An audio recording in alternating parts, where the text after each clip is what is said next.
Ozish jarayonidagi oltingi teng qoidalardan biri bu kaloriya. Nima uchun ba'zi insonlar bir bo'lak non yeganda semiradi-ku, ba'zilar umuman semirmaydi? Nima uchun bir xillar ko'p ovqat yesam ham semirmayman deydi, ba'zilar bo'lsa umuman ovqat yemasam ham lekin semirib ketaveraman, hech ham ozolmayman deyshadi. Bu aslida qanaqa tushuncha? Organizmga kirayotgan mahsulot qanaqa tartibda kirishiga bog'liq. Chunki organizm uni parchalab nimaga aylantirib qabul qilsa, ushbu jarayon bilan bog'liq holat bu. Siz organizmingizda mahsulot kirgandan keyin qanaqa jarayonlarga uchrashini bilasizmi? Shuni oddiy tilda tushuntirib beraman. Misol uchun, siz luqmani og'zingizga olib bitta bo'lak narsani yeyishni boshladingiz. Og'iz bo'shlig'ida u maydalanadi, parchalanadi va o'z navbatida oshqozonga tushadi. Oshqozonga tushgandan keyin oshqozon shirasi bilan qo'shilib ingichka ichakka o'tadi. Ingichka ichakda hazm jarayoni oxiriga yetkaziladi va o'tdan hujayralarga qon orqali uglevodlar, yog'lar, mikroelementlar, vitaminlar so'riladi va hujayraga yetkazib beriladi. Hujayralarda shunaqa jarayon bo'ladiki, o'zimiz yegan mahsulotlarimizdan bizga energiya hosil bo'ladi va bizning harakatlarimizni ta'minlab beruvchi energiya shu jarayondan hosil bo'ladi. Kaloriya bu nima? Kaloriya bu har bitta ovqat mahsulotimizdagi energiya birligi. U misol uchun bitta olmamiz 50-80 kilokaloriyaga ega bo'lsa, o'sha taxminan biz o'sha olmani iste'mol qilganimizdan keyin uni sarflashimiz kerak. Agar biz o'sha kaloriyani joyida sarflamasak, u bizga zaxira sifatida, ya'ni yog' sifatida organizmimizda to'planib boradi. Demak, biz qancha kilokaloriyaga ega bo'lgan mahsulot qabul qilsak, shuncha sarflashimiz kerak. Qabul qilayotgan kaloriyamiz hajmi bilan sarflanayotgan energiya hajmi teng bo'lishi lozim. Agar kaloriyamiz pastroq bo'lsa, lekin energiyamiz, sarflanishimiz kuchliroq bo'lsa, biz vazn yo'qotishni boshlaymiz. Aksincha bo'lsa, vazn to'plashni boshlaymiz. Undan tashqari oqsillar, ya'ni 1 gram oqsilimiz 4 kilokaloriya energiya hosil qilar ekan. Bular yormalar, turli xildagi tuxum, sut mahsulotlari, baliq go'shti, go'sht mahsulotlari ushbu guruhga kiradi. Keyingi mahsulotimiz yog'larni o'zi. Yog'larimiz kuchli energiya hosil qiluvchi mahsulotlar hisoblanadi. Ularni 1 grammi 9 kilokaloriyaga teng bo'ladi. Ya'ni bular har xil turdagi yog'lar kiradi. Bizga eng foydalisi bu tabiiy yog'lar, zaytun yog'i va mevalardan olinadigan avokado yog'i, yong'oq yog'i. Ushbu turdagi yog'lar eng foydali hisoblanadi. Spirtli ichimliklar ham katta energiya hosil qiladigan mahsulotlar qatoriga kirar ekan. 1 gram spirtli ichimlik 7 kilokaloriya energiya hosil qilar ekan.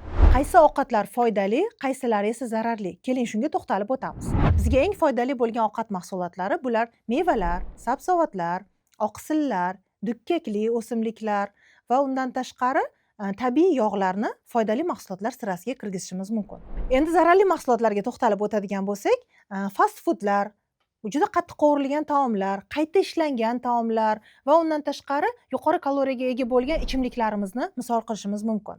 Ovqat qanday qilib kasalliklarga olib kelishi mumkin deb hayron bo'lishingiz mumkin. Birinchi o'rinda qayta ko'p ishlangan ovqat yoki bo'lmasam kaloriyasi yuqori bo'lgan ovqat o'z navbatida semirishga olib keladi. Semirish bo'lsa, keyinchalik metabolik kasallikka, metabolik kasallik bo'lsa, qandli diabetga olib kelishi mumkin. Mana kasallikka olib keldi. Keyingi kasalligimiz ko'p miqdorda yog'larni, ya'ni trans yog'larni iste'mol qilish. Bu yurak qon tomir kasalliklariga olib kelishi va organizmda trans yog'larning ko'payib ketishiga sabab bo'lishi mumkin. Keyingi kasalligimiz ko'p tuz iste'mol qilish. Ko'p tuz ham o'zida suyuqlikni ushlab qolish xususiyatiga ega bo'lgani uchun u ham semizlikka olib keladi va o'z navbatida siydik ajratish sistemasida tuzlar to'planishiga, toshlar hosil bo'lishiga olib keladi.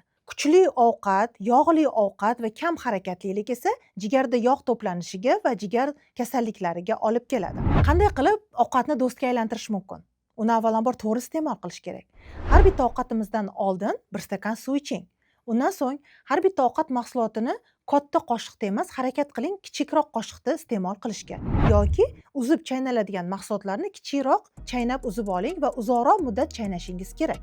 Shunda mahsulotingiz to'liq parchalanadi, oshqozon ichak faoliyatidan to'liq so'riladi. Undan keyin esa har bir ovqat mahsulotingizga sabzavotli salatlar qo'shing. Chunki sabzavotlar ichidagi kletchatka oshqozonda to'yganlik hissini bizga bildirib turadi va hazm jarayonini tezlashtirib beradi. Gazlangan ichimliklar o'rniga oddiy choylarni yoki gazlanmagan suvlarni iste'mol qilishga o'rganing.